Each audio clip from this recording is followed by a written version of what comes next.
There's something you need to know. Someone has betrayed me. Daenerys.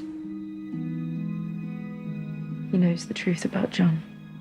He does. Dany's an incredibly strong person. She's also someone who has had really close friendships and close advisors for her entire run of the show. You look at those people who have been closest to her for such a long time, and almost all of them have either turned on her or died, and she's very much alone. And that's a dangerous thing for someone who's got so much power, to feel that isolated. So at the very time when she needs guidance and those kind of close friendships and advice the most, everyone's gone.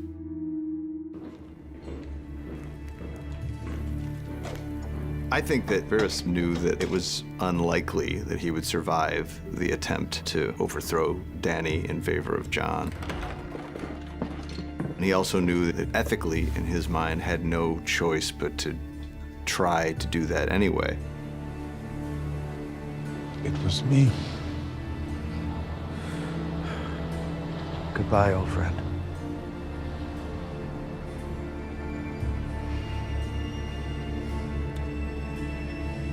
I think that Tyrion is saying goodbye to his best friend in the world outside of his brother. Dracarys.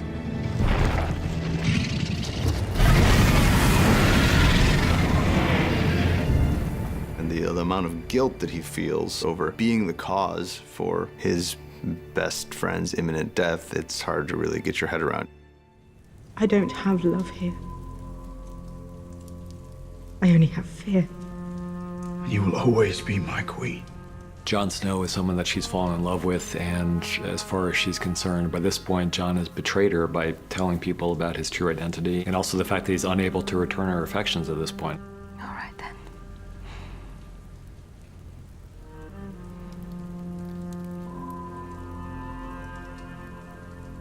Let it be fear. I think that when she says, let it be fear, she's resigning herself to the fact that she may have to get things done in a way that isn't pleasant, and she may have to get things done in a way that is horrible to lots of people. Mercy is our strength. Our mercy towards future generations. He will never again be held hostage by a tyrant. She chose violence. A Targaryen choosing violence is a pretty terrifying thing.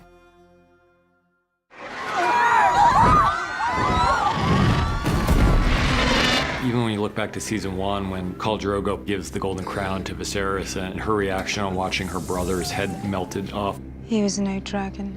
And he was a terrible brother, you know, so I don't think anyone out there was crying when Viserys died, but there is something kind of chilling about the way that Dany has responded to the death of her enemies. And if circumstances had been different, I don't think the side of Dany ever would have come out. If Cersei hadn't betrayed her, if Cersei hadn't executed Missandei, if Jon hadn't told her the truth, like if all these things had happened in any different way, then I don't think we'd be seeing this side of Daenerys Targaryen. I don't think she decided ahead of time that she was going to do what she did.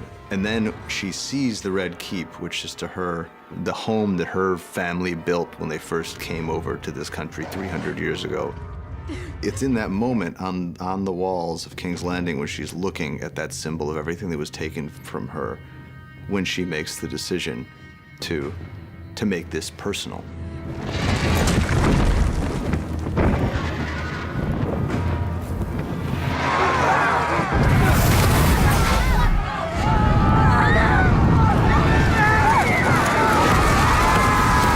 We wanted her to be just death from above, as seen from the perspective of the people who are on the business end of that dragon. In most large stories like this, it seems like there's a tendency to focus on the heroic figures and not pay much attention to the people who may be suffering from the repercussions of the decisions made by those heroic people. And we really wanted to keep our perspective and our sympathies on the ground at this moment, because those are the people who are really paying the price for the decisions that she's making.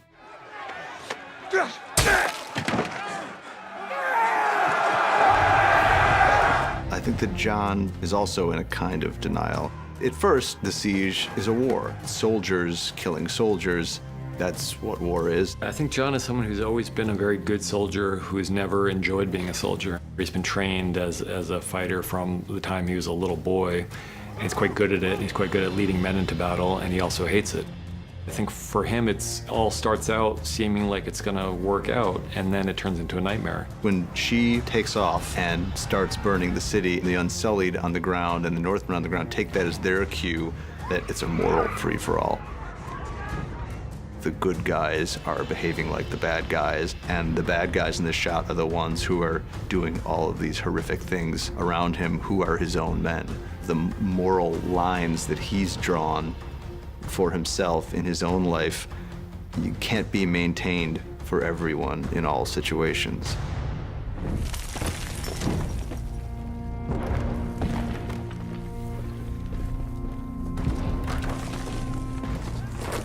Go home, go.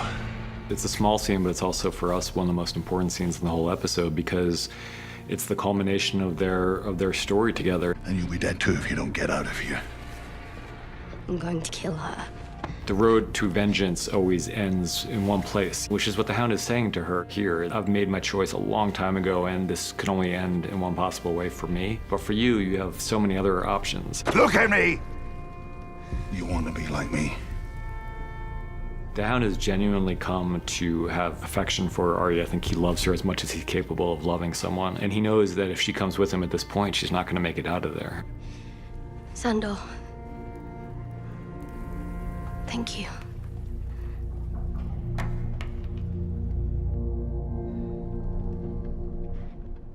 Hello, big brother.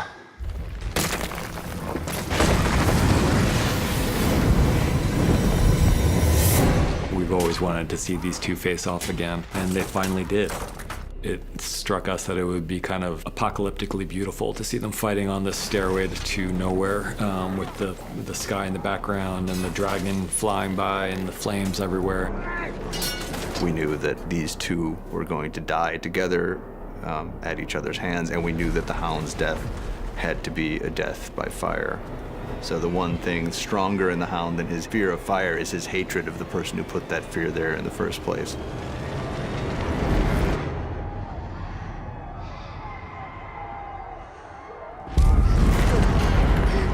Feels like you needed a perspective to carry you through this horror, like you need a Virgil to take you through the hell that Dany's building. The reason we decided to follow Arya out of King's Landing and to see the fall of King's Landing through her eyes is something that we talked about with an earlier episode. You just care a lot more when you're with a character that you care about. So if we saw a lot of extras running around on fire and buildings falling apart, it might have been visually interesting, but it wouldn't have had much of an emotional impact. But when you're there on the ground with Arya, who's one of the people we care the most about, then everything takes on that much more of an edge. We knew that the Hound would be convincing her to part ways with him and to not go to her death. And once she decides she needs to get out of the city, well, she's in the worst possible place you can be. So she's got to get from that central point all the way outside the walls of the city. It's the longest, hardest journey anybody has to make in the entire episode.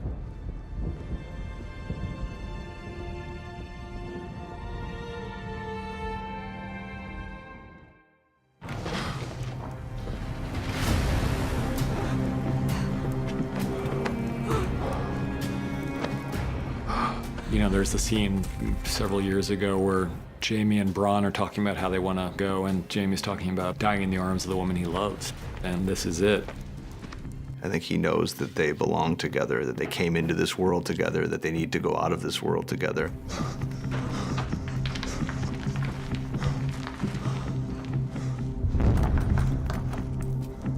Once he goes through the various exits and they're all clogged up with rubble and there's no way out, and he knows there's no way out, he's just trying to calm down the woman he loves because he knows this is it. Look at me! Just look at me. Nothing else matters. Nothing else matters.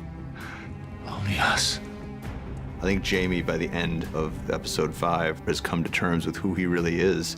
And he may not be happy with who he really is, but he knows he's not. He knows what matters to him, and Cersei is what matters to him.